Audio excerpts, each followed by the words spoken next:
Olá pessoal, sou o professor Elton, vamos dar continuidade à nossa aula de hélices, tá certo? Esse aqui é o último conteúdo da primeira aula de hélices, teremos a segunda aula após esse último assunto aqui, que é tipos e classes de hélices. Então temos aqui, né, alguns tipos, né, de hélice. Então, a hélice ajustável no solo, a de passo fixo, que é constante, a de madeira, a de metal, então tanto a de madeira e de metal são constantes, a de velocidade constante, a de passo controlável e automáticas. Então temos aqui a hélice ajustável no solo. Então são hélices que operam com uma hélice de ângulo passo fixo. Então ela não faz aquele movimento que a gente viu na aula anterior, né, no slide anterior. Então os ângulos passo da pá podem ser modificados somente quando a hélice não estiver girando, ou seja, a aeronave no solo. Ninguém vai querer trocar uma hélice enquanto ela estiver girando, né? Então o ângulo da pá não pode ser modificado em voo, assim como o nosso amigo está tentando fazer aqui. Acho que eu vou lá trocar aquela hélice, não tá legal, passo, ou pegar uma outra hélice e colocar ali. Não é uma boa ideia, meu amigo, não faça isso. Então, ele não pode ser modificado em voo, o ângulo da pá, para permitir as variações necessárias. Então, a hélice ajustável no solo é utilizada em aeronaves com motores de baixa potência, baixa velocidade e aeronaves de altitude e alcance baixos, então. Então, essa é um tipo de aeronave limitada, hein, galera? Então, hélice de ângulo passo fixo, constante. Então, é aquela projetada para melhor eficiência a uma determinada velocidade de rotação e deslocamento. São projetadas para quê? Para completar uma série de condições, que são as velocidades da aeronave e alguma mudança nessas condições, reduzindo ou aumentando a eficiência da hélice. Ela é utilizada em aeronaves equipadas com motores de potência, velocidade e alcances baixos. São projetadas para serem instaladas em uma determinada configuração de aeronave e motor. Tem ângulo passo da pá introduzido em sua construção, não pode ser modificado. Então, mais uma vez falando, hélice, né, que tem um ângulo ou o passo fixo, né, que é constante, ele vai ter essas características aqui. Então, ele não pode ser modificado e ele vai ter algumas limitações, como menor potência, velocidade e alcance baixo. Então, hélice, ângulo fixo de madeira. Então, temos aqui, né, as partes da hélice de madeira. E não, ela não é simplesmente pegar um tronco de eucalipto e vou fazer minha hélice aqui com canivete. Não é assim. Então ela tem as partes dela, não é um bloco de madeira sólido. Então ela é formada por um determinado número de camadas de madeira. Então, de madeira dura. Então, carvalho, mogno, cerejeira, nogueira, vidoeiro, mais utilizadas ainda. Então, gabaritos e transferidores de bancada são utilizados para obter-se o contorno apropriado e o ângulo da pá em todas as estações. Então, mesmo a de madeira, né, ela também tem essa variação de angulação. Mesmo as de passo fixo, elas têm uma variação de angulação ali também, com a diferença que elas não se movimentam conforme a gente viu na animação. Vou colocar mais uma vez ela aqui para vocês. Então, um friso de metal Flandres, Monel, latão ou aço inoxidável é preso na maior parte do bordo de ataque, que é esses caras aqui, ó, certo? Como se fosse uma faca, né? Só a parte afiada, né? Mas na verdade a gente sabe que a parte do bordo de fuga é mais fininha, né? Então, ó, é preso na maior parte do bordo de ataque, BA bordo de ataque, e ponta de cada pá. Então nas pontas a gente tem também, é bem revestido aqui, para proteger a hélice de danos causados pelas partículas soltas no ar durante o pouso, táxi ou decolagem. Então temos aqui outros tipos aqui também.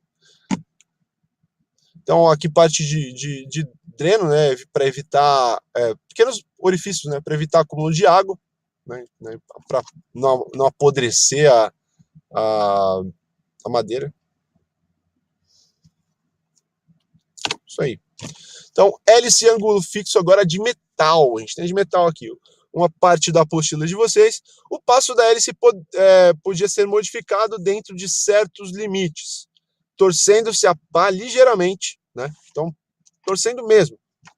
As hélices desse tipo, é claro que não dá para fazer em voo também. Então, as hélices desse tipo são agora manufaturadas em liga de alumínio anodizado. Sabem o que é uma liga de alumínio anodizado? Então, ele tem uma camada de revestimento, né? Tem um revestimento para evitar corrosão. Resumidamente, é isso aí. Então, elas são identificadas por caracteres estampados no cubo com o número de série, modelo. Isso tudo a gente vai ver num próximo slide, que tem todas as informações aí sobre a nomenclatura das hélices. Até esse aqui mesmo. Então, olha só. O número completo do modelo da hélice é uma combinação dos números básicos do modelo e dos números sufixos, né, indicando o diâmetro e o passo da hélice. Então vamos lá. Então, Basic Design Number Platform, onde eu vou aplicar, né, essa hélice? É o primeiro campo aqui. Aí a gente tem esse Charlie Mike aqui, ó. A gente tem Charlie Fox, número, né, Charlie Hotel, mas no nosso caso aqui, que está aqui, é Charlie Mike. Ele denota instalação on SAE. O que é SAE? É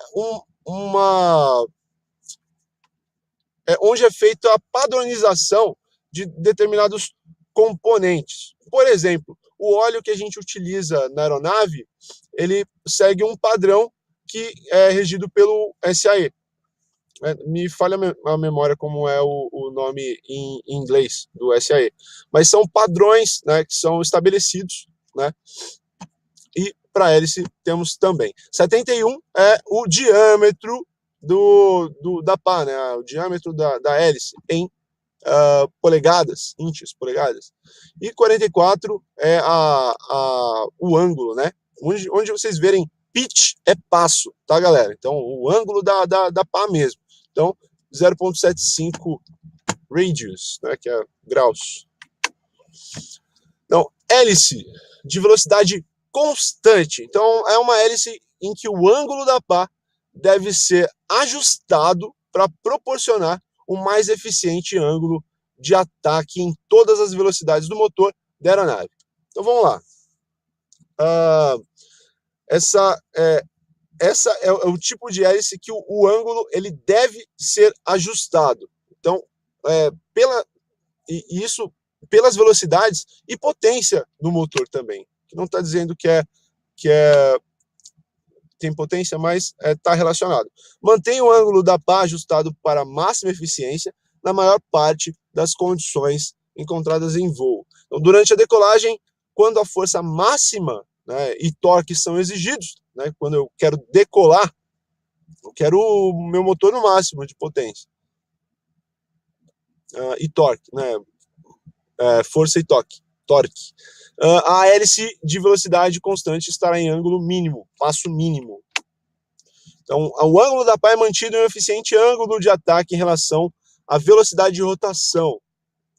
Então, o vetor de rotação.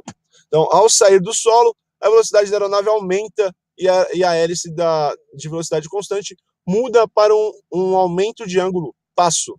Então, olha só. Ao sair do solo, a velocidade da aeronave aumenta.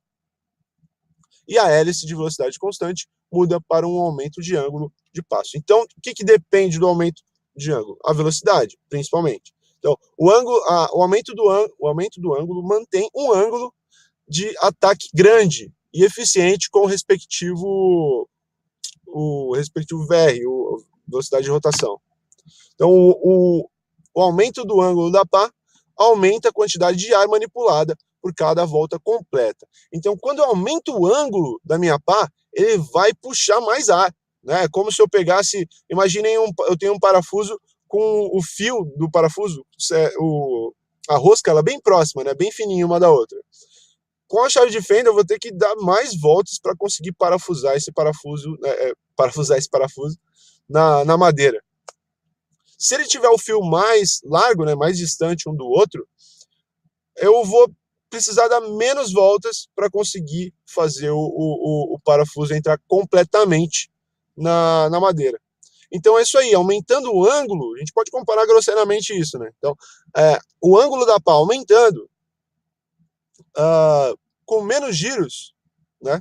Dizer assim, a hélice consegue puxar mais ar, ele consegue abranger mais, uma quantidade de ar maior, né? Em cada uma das voltas. Então, isso reduz a RPM do motor, né? Porque ela vai fazer um esforço maior e mais vai manter o máximo de tração. Aqui a gente consegue visualizar as manetes de controle, né? Então, essa da esquerda aqui que vocês estão vendo, ó, cadê minha aqui? Pronto. Essa aqui é a manete de potência, certo? Manete de potência. Quando eu jogo ela à frente, o que eu vou fazer com essa manete de potência? Ela vai aumentar a potência do motor. Puxando, eu vou diminuir a potência do motor. Tá? Aqui a gente tem a manete de controle de ângulo da hélice. Que essa aqui a gente está falando já da hélice de passo controlável, né? Então aqui eu vou controlar o passo da hélice através dessa manete azul aqui. A vermelha é a mistura, então se eu quiser uma mistura mais rica ou mais pobre, eu consigo controlar aqui também. Então a potência do motor, e não a RPM, vamos falar sobre potência, é controlada de acordo com as mudanças no quadrante de manetes. Então, vocês viram aqui no anterior que de acordo com a mudança do ângulo, né, a hélice ela capta mais ar, né, ela consegue pegar mais ar e diminui a RPM. Então, hélice de passo controlável, ângulo controlável, ainda sobre ela. Essa hélice permite uma mudança no ângulo, passo, enquanto estiver girando. Isso permite assumir um ângulo na pá que desenvolva melhor desempenho para uma particular condição de voo. Então, uma condição bem diferente quando eu estiver na velocidade de cruzeiro e a velocidade que eu preciso para a potência que eu preciso para decolar, né? Permite a possibilidade de se obter a desejada RPM do motor para uma particular condição de voo. É a mesma coisa que eu falei em cima ali. Então, quando um aerofólio é movido através do ar, ele produz duas forças, sustentação e arrasto. Então, eu preciso de sustentação para que a aeronave não caia. Ponto. E arrasto é a resistência do ar, né? Que a aeronave vai contra a massa de ar e essa massa de ar traz uma resistência de avanço. Então, aumentando o ângulo da pá, o ângulo de ataque aumenta, produzindo mais sustentação, tração. Então, comparando mais uma vez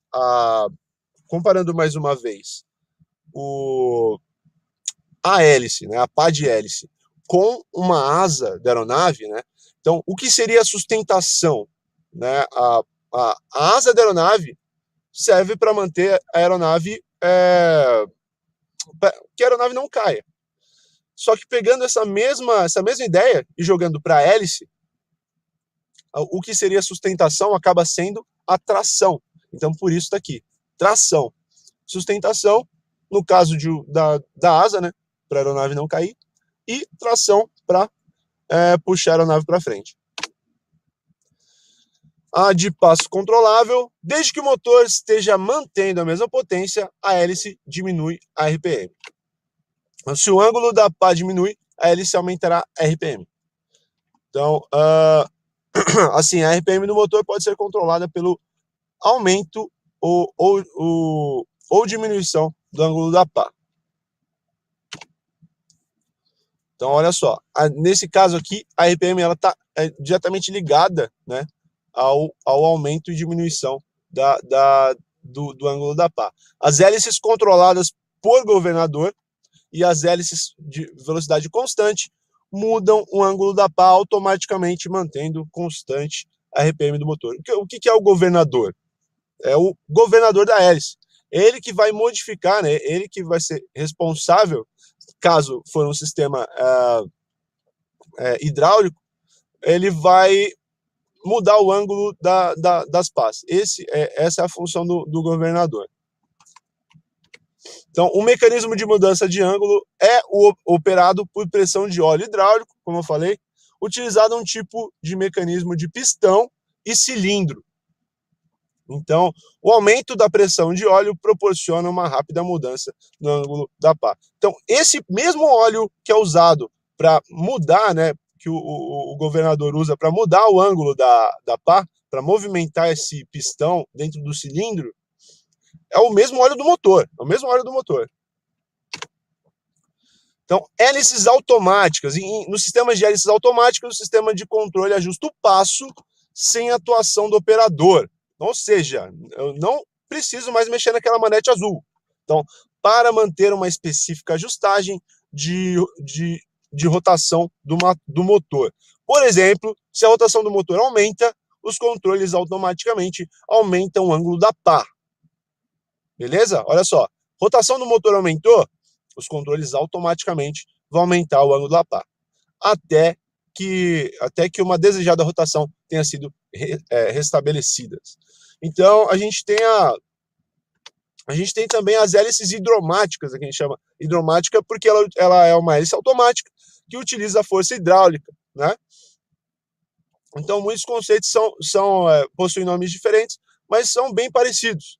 Então, vale a pena dar uma leitura na apostila, né, ler uma apostila ponto a ponto, para ver, né, e compreender realmente cada uma das diferenças entre os tipos de hélice. E essa hélice hidromática é uma das que funcionam automaticamente também. Então, a gente tem o Bandeirante C95 utiliza esse tipo de hélice. Então, se a rotação do motor aumenta, os controles automaticamente aumentam o ângulo da pá até que uma desejada rotação tenha sido restabelecida. Então, roteiro. Nessa nossa primeira aula, a gente falou sobre princípios básicos, classificação das hélices, motor turbohélice, ângulo e passo. Falamos bastante sobre isso, até mesmo nos tipos e classes de hélices que a gente falou também. Então, muito obrigado pela atenção e até a nossa segunda aula. Valeu!